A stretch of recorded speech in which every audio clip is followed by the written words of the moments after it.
Well, beloved, today in the Old Testament we have a very familiar, very disturbing and well-known story of Sodom and Gomorrah. We don't actually get the destruction of Sodom and Gomorrah. We get the kind of before Abraham goes into the city to start trying to convince them otherwise. But this is a very familiar story to most people from the Bible. You know, it's something that most of us have heard, that there's even cartoons made about. And what strikes us as unusual about this story, it wouldn't have struck somebody at the time of the Old Testament as unusual, is we don't think of God as being the kind of person who rains fire down upon cities. This is hard for us as moderns to understand. It would have been something that ancients would have understood as being something that God did on a fairly regular basis. But before we get too self-righteous about it, I found this one illustration from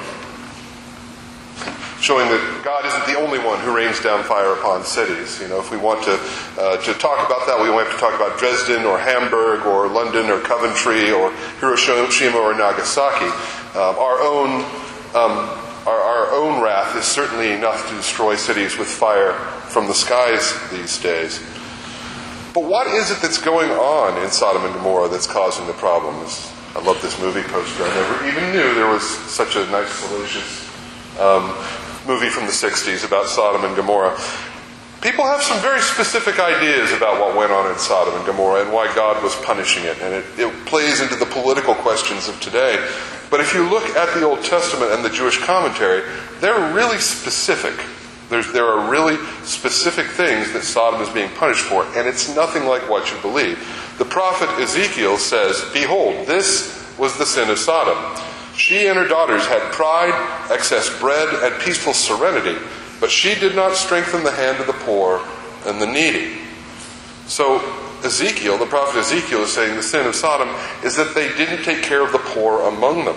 In fact, if you look at the Jewish commentaries of the time, the Jewish commentaries that were being written around the time of Jesus, for instance, the Mishnah, one that says, "Mine is mine and yours, that's a neutral type. Some say that's a Sodom type of character. So they're already recognizing that somebody that is selfish, who says everything I have is mine and everything that's yours, is a person who is a Sodomite.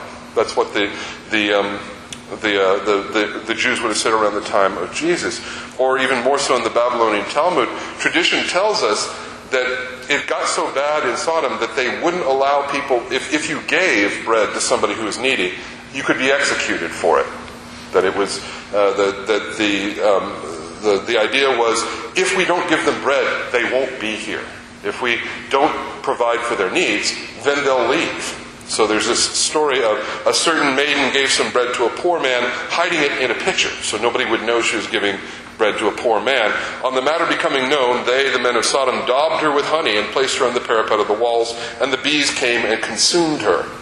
Thus it is written, "And the Lord said, the cry of Sodom and Gomorrah, because it's great." So in the Talmud they're saying, the reason why we get the beginning of this passage in the Old Testament where God is getting ready to destroy Sodom and Gomorrah is because this happened. It's because somebody tried to help the poor, and the men of Sodom punished her for it. One modern rabbi says, the people of Sodom insisted on preserving their high quality of living to such an extent that they established a principle not to let the poor and homeless reside in their city.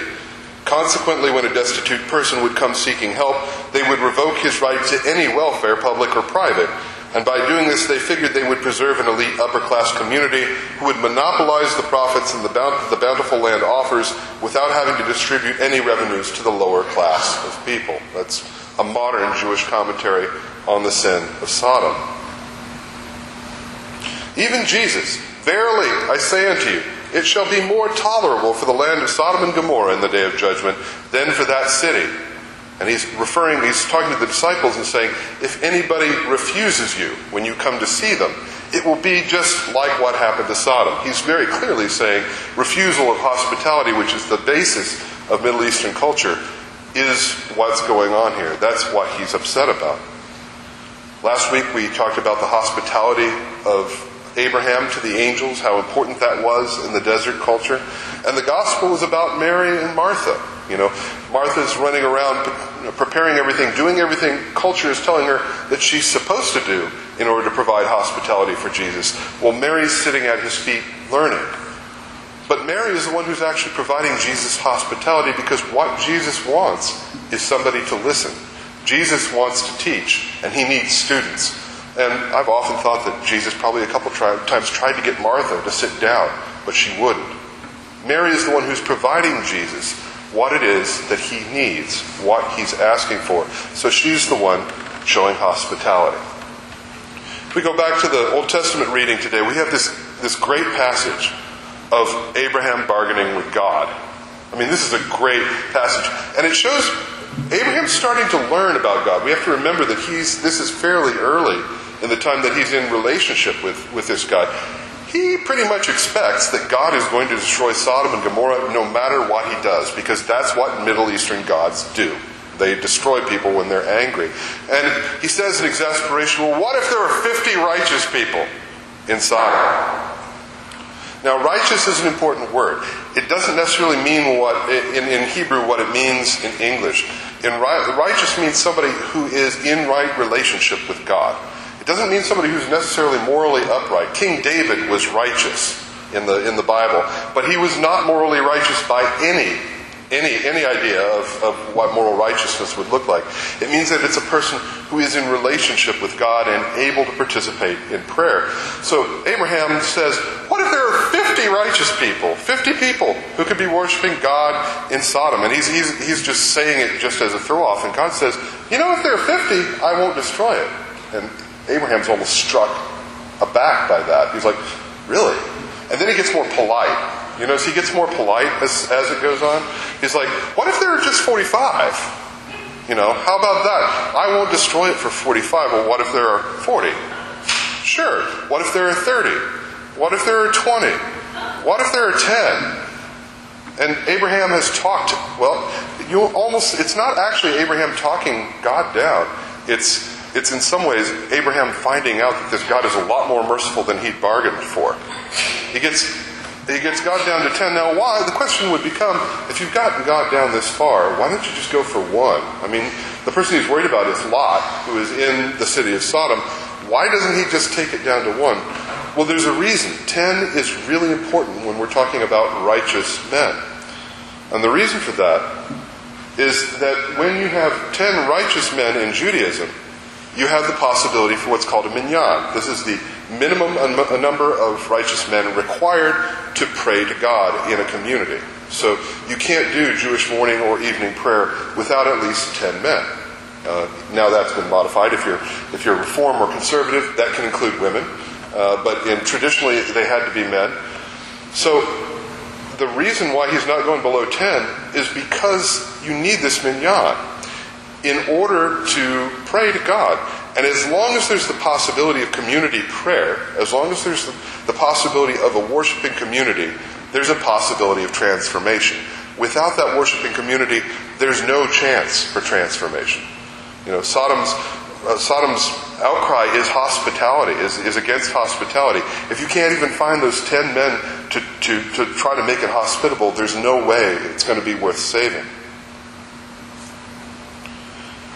So in the gospel today, we have the disciples asking Jesus to pray. We have one of the disciples, probably James or John, one of the people who were disciples of John the Baptist before they were disciples of Jesus, says, John used to teach us how to pray, Jesus. Why don't you teach us how to pray? And you kind of almost hear Jesus being exasperated and saying, I've been trying to teach you all along, but okay, here we go. And he teaches them the Lord's Prayer. And prayer is hospitality to God. Let me say that again. Prayer is hospitality to God. It's the way that we let God into our hearts. And it's the only way that we can let God into our hearts is being open and being able to pray to Him. So Jesus teaches them this really incredible, pithy prayer. And we say this all the time. It becomes second nature to us. Sometimes it's good to slow it down and think about what's being said, to try to think about it in different terms. Our Father in heaven, may we get your name right. That's who you are. Father in heaven. Honoring your reputation. Honoring who you are. Your culture, come. It's what a kingdom is in the ancient Middle East. Your culture, come, may your culture transform the culture that we are living in. Your loving desire be done on earth as it already is done in heaven. So may we transform ourselves literally into a heaven on earth. Give us today our daily bread, the bread we need today.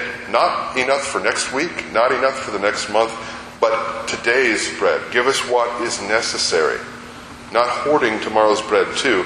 And forgive us our sins so that we can give up our desires for vengeance and live in the light of forgiveness with others. And give us strength to withstand the trials we face in our lives. As we try to become more hospitable to God, as we try to learn to pray, people often ask, well, how do I start to pray? I say, this is the best way to start. It's the prayer that Jesus gives us. It's the prayer that all Christian prayer is based on. If you can't do anything else, pray the Lord's Prayer once per day. In fact, there's no service that we have in the Episcopal Church that doesn't include the Lord's Prayer.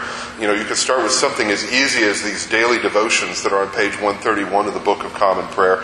That's it there. It takes less than 3 minutes.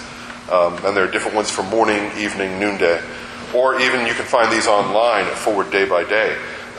They're all set up there for you and easy to access on a computer or a smartphone. But we're asked to pray in order to make ourselves hospitable for God. We're told to go and do likewise. We've been hearing that for weeks. Go and do likewise. We're called to go and do, but we're also called to pray to remind us why we go and do. And all of the world's great religious traditions teach this, that prayer is how we make our souls hospitable to God, so that then we can go and do with the strength of Christ behind us. Amen.